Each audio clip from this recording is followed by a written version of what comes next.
Fala galera, como é que vocês estão? Aqui é o Vinícius, vocês estão no canal do Geologando e hoje nós vamos falar o que a análise geoquímica, o que a química de uma rocha magmática no caso, pode nos dizer sobre a estrutura interna do planeta e sobre a evolução do planeta ao longo do tempo, ao longo do tempo geológico. Mas antes da gente entrar no assunto desse vídeo, sugiro você se inscrever no canal, deixar o seu like e ativar o sininho e compartilhar esse vídeo com mais amigos, porque esse vídeo possa atingir uma comunidade geocientífica maior.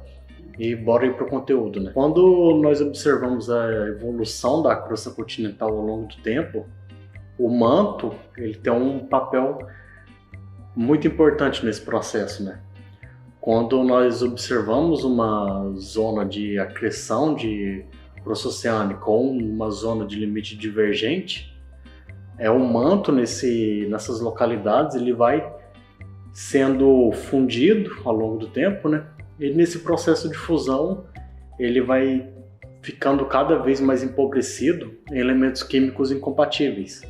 Os elementos químicos incompatíveis que nós podemos falar aqui nesse vídeo, a gente pode falar do rubídio,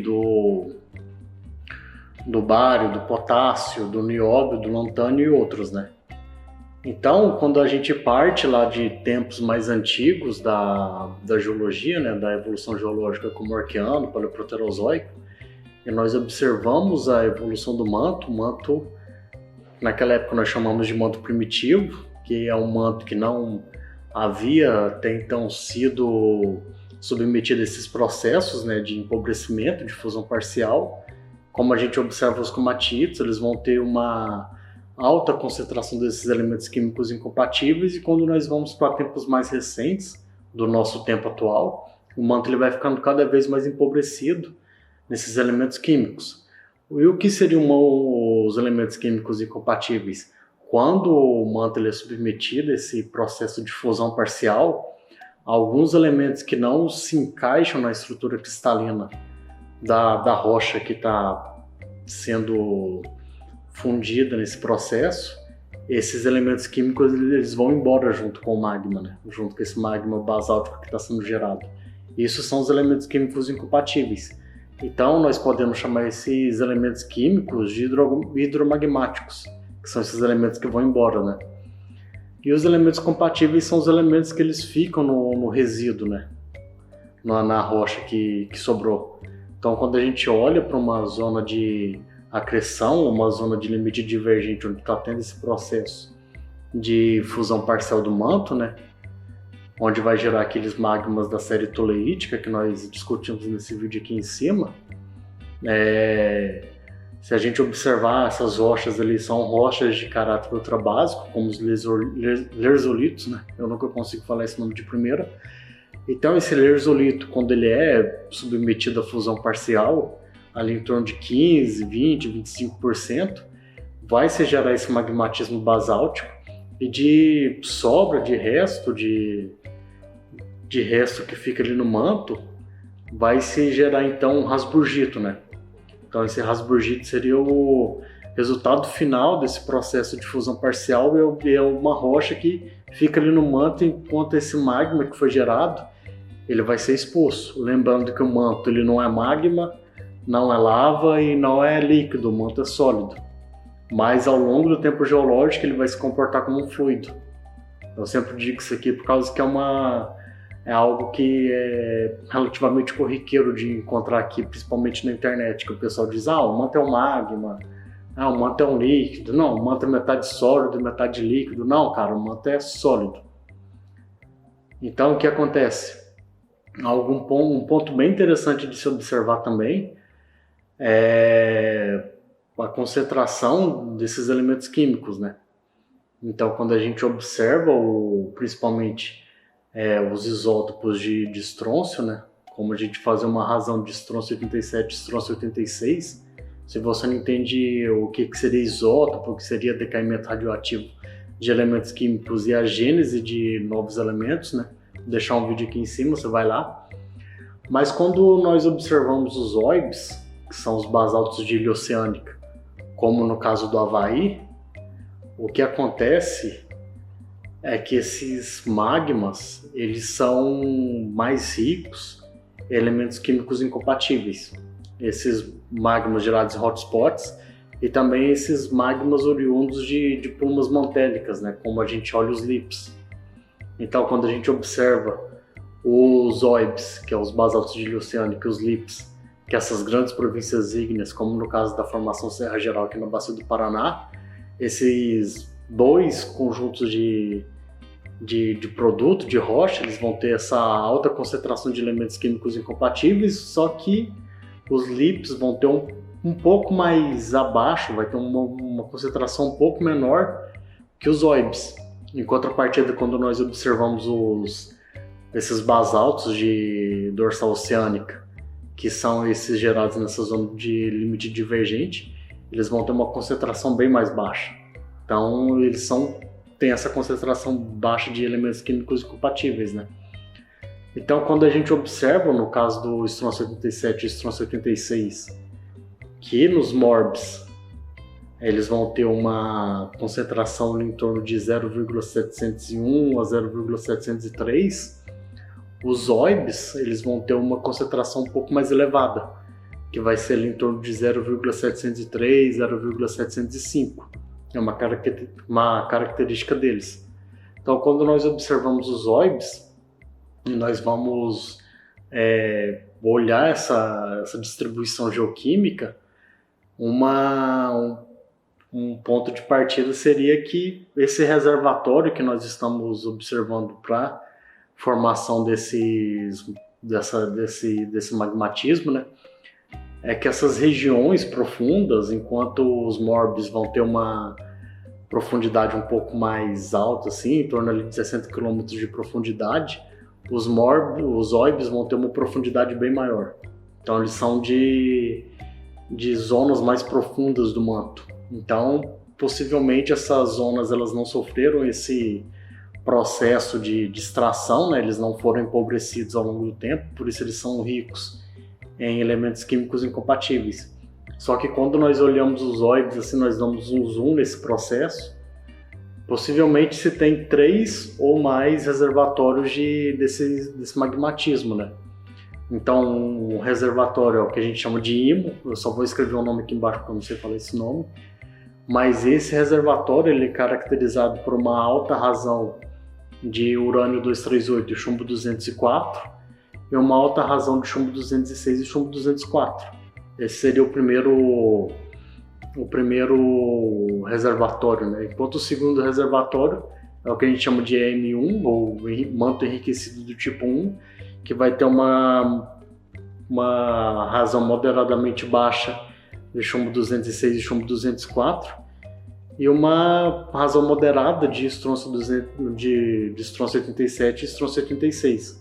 Enquanto o EM2, que é um manto enriquecido do tipo 2, vai ter uma moderada razão de chumbo 206 e chumbo 204 e uma alta razão de estronço 87 e estronço 86. Então, cada reservatório eles vão ter uma complexidade diferente. Enquanto o IMO, nós acreditamos, a ciência observa que esse reservatório está mais em contato com... Tem-se uma crosta oceânica que foi subductada, né? Então, essa crosta oceânica está no manto agora e ela está em interatividade com essa pluma que está sendo gerada ali, né? Algo bem complexo de se entender. Enquanto o manto enriquecido do tipo 1 ele está tendo essa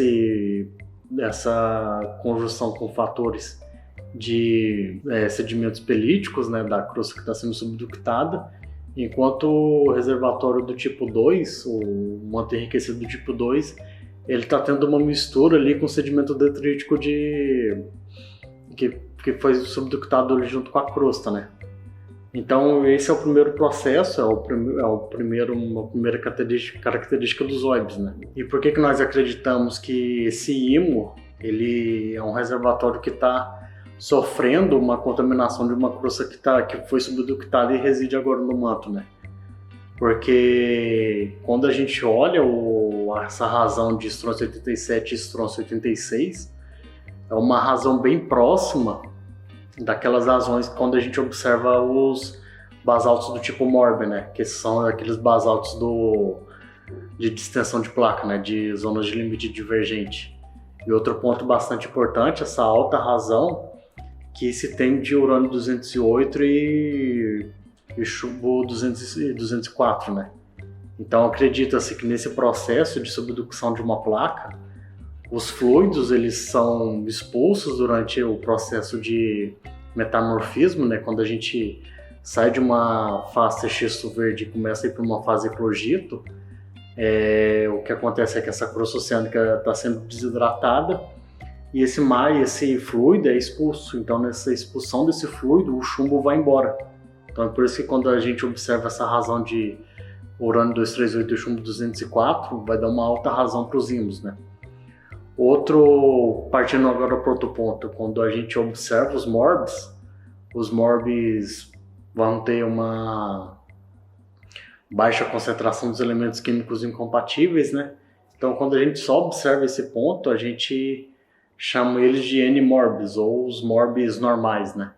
Só que quando esses morbs eles têm uma interação com alguma pluma, com algum hotspot, eles vão ser enriquecidos nesses elementos químicos incompatíveis.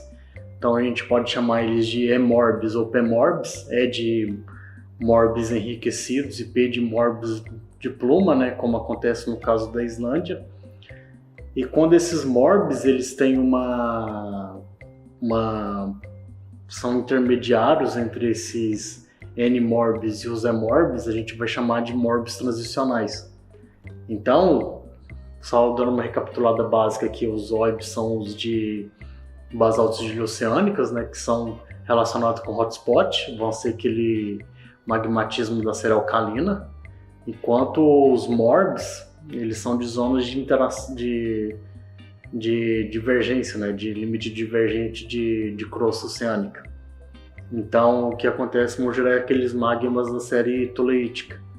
E quando a gente vai para as lavas de arco, que é aquele magmatismo que ocorre em zonas de subducção de placa, aí a coisa fica cada vez mais complicada, porque é necessário levar em consideração vários fatores.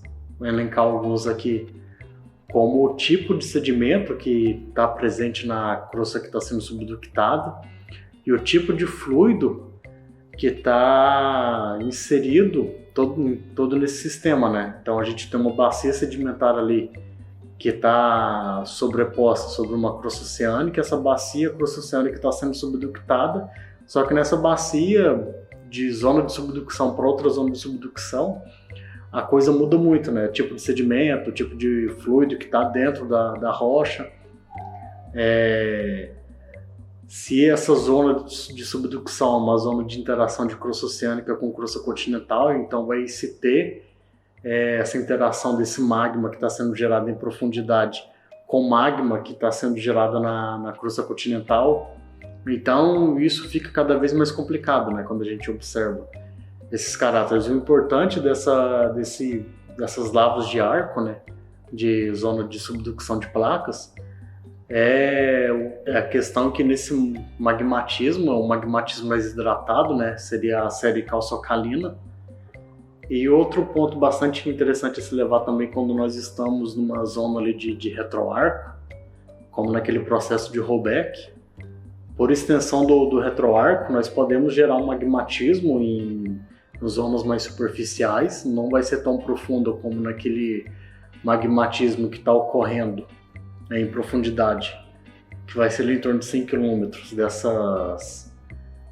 dessa interação da crosta subductada, desidratação da crosta, fusão parcial do manto. Esse magmatismo da zona de retroarco, por ser um magmatismo mais raso, vai ser um magmatismo com umas características mais de basaltos do tipo Morbe, né?